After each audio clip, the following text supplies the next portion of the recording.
I want to start this second one, which I want to call after the chapter in my book, Queer in Christ, The Practice of Safe Text. I want to deal with the story of Sodom and Gommorah and the story of Judges 19 in Gibeah. Certainly those two stories, if you read them in the actual Hebrew, you find parallel lines in both stories, which indicate that either one story has been borrowed from the other, or they're basically a doublet of an original tale. And I so choose to think that they're probably a doublet that have emerged in different parts of the Jewish community, and the story be told. The story about Judges 19 in Gibeah is instructive because a Levite, a priest, has a quarrel with his wife, and she's called a concubine, a secondary wife. She goes home to her father, and he goes back to her father's household to take her away. Father-in-law wants him to become part of his household, but he refuses because he doesn't want to be subservient, a lesser male in the household, to his father-in-law. So he takes his wife and proceeds, and they come to the city of Gibeah, where a Benjamite gives them certainly hospitality. And then the men of Gibeah come out and they say, "Bring him out so that we might know him." The word know in Hebrew, yada, is used about 1,000 times in the Hebrew scriptures, but there are about 10 particular usages, and this is one of them, in which it refers to sexual relations. But it really, I like to translate it as womanize, because in the ancient world, when an army was defeated, the army would be anally penetrated by the victors to kind of humiliate and denigrate the army that has been defeated. They're humiliated as males, made into women. So womanize is probably a good translation for this term. They want the stranger to come out so they can basically have and rape him.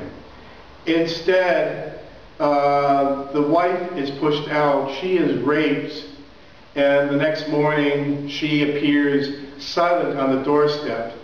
The Levite picks her up and puts her on the mule and takes her back and cuts her up into 12 pieces, and that leads to a war against the Benjamites. This is certainly a story not used by the Jewish tradition ever to apply to same-sex relations, but about violence. And certainly we see violence and rape as part of this story. I use this because this is a parallel story that gives us some clue around chapter 19 in Genesis, the story of Sodom and Gommorah. It's unfortunate, but most folks who condemn homosexuality using this story fail to read the chapter before. And the chapter before, two angels come before Abraham, and he barters with them in terms of trying to save Sodom and Gommorah from the wrath of God. The issues around that is certainly a question of hospitalities is really highlighted there, and we find inhospitality in terms of the treatment or attempted treatment in Sodom. So we find that theme running through, and many biblical scholars have looked and said hospitality and inhospitality have been certainly part of the tradition of interpretation. And I will not take away from that because I think there's a valid sort of line of interpretation.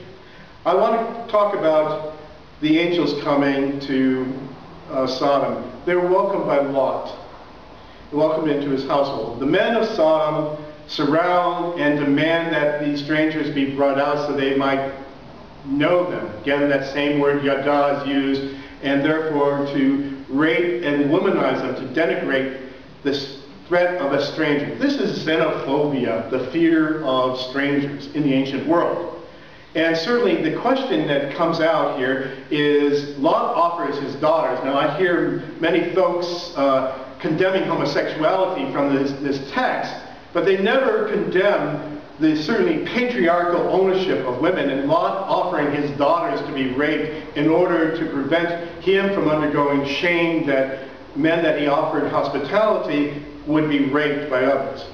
So the question is, this is certainly a gross violation of hospitality, but it is also phallic violence and rape.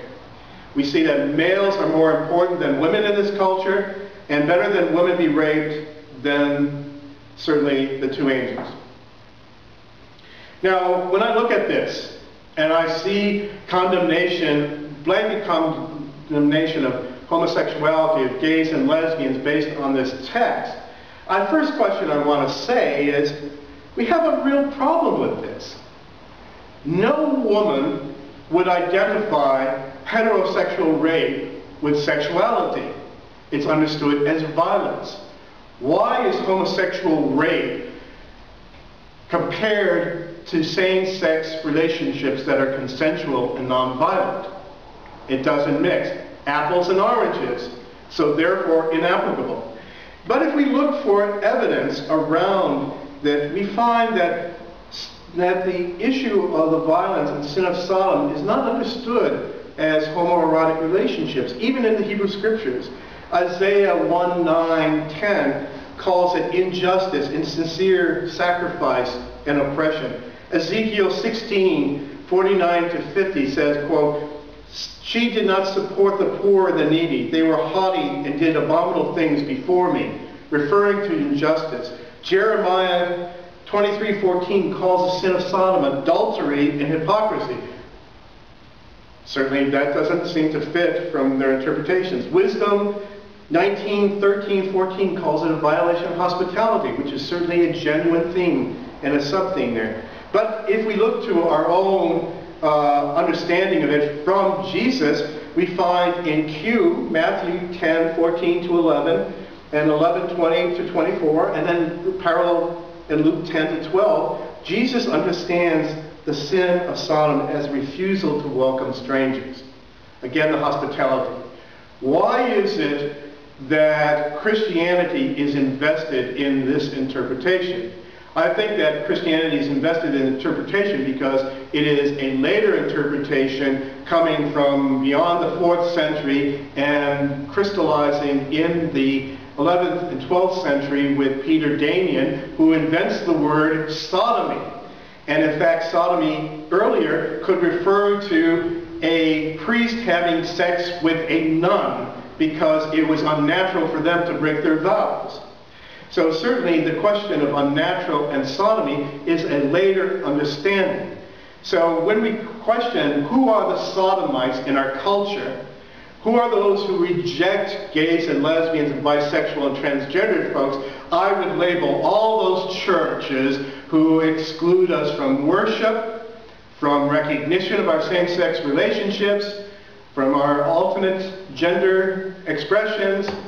They are the sodomites. They are the ones who drive us out. Blessings.